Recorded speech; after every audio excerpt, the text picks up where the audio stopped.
Nelly, Ride With Me. That's featuring City Spud. I don't know if you're aware of that, but there we are. Good, nice summer tune.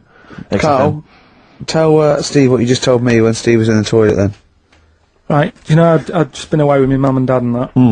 And one of the things I always like doing is having a good chat with my dad about stuff he got up to when he was a kid and that. Yeah. Right, because he got up to loads of stuff, and every time I see him, he tells me something, and it's like, why are you just telling me that now? It's brilliant. Yeah. Right?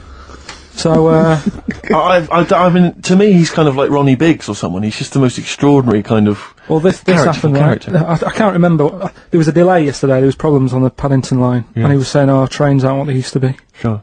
He said, I was looking. They used to be horses, didn't they? Well, he was looking in the booklet, and it was saying how you can have your bags collected if you want, but it costs you £5. Yeah. So that's outrageous. Sure, of course. Right. So he said that's the problem with this country. We've got good with computers and that, but when it comes to like getting service, it's gone out the window. Yeah. Right. So he said when I worked on the trains, and he was going on like this, that, and the other. So I said, "Oh, I didn't know you worked on the trains." He said, "Yeah. When I was 18, right, it was his job to get the coal, right, and chuck it in the engine, right. And one day he's in Grand Central Station in Manchester, which is now the GMEX Centre, right, and that was like the main station." And he was in there.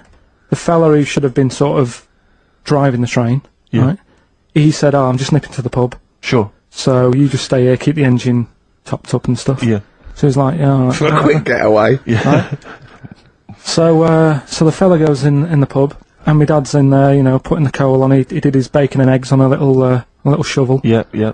And anyway, fella comes up. He says, "Right, can you move the train forward now?" Oh, blimey. So he was like, "Oh." So he didn't want to say, "Oh, the fella's in the pub," because he'd say, "What's he doing in the pub? He should be working, right?" So he said, Yeah, no problem. I'll sort it out." Right. So he puts it into gear or whatever you do on them trains. Sure, right? puts it into first, yeah. Starts going forward. Now, people who don't know about trains, something that I learnt is if you're carrying a load of coal or whatever on the back of it, they don't have brakes on each carriage, right?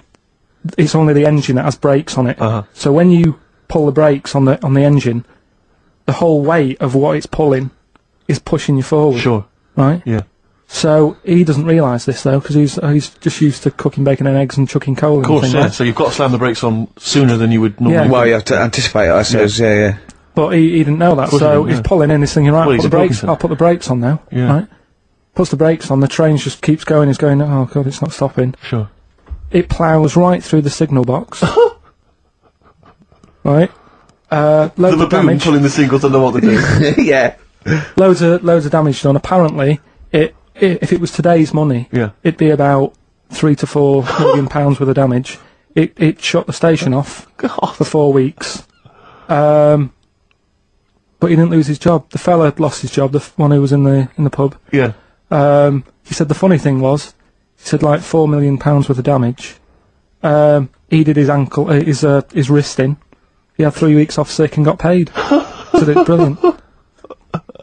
So I love your family. It's extraordinary.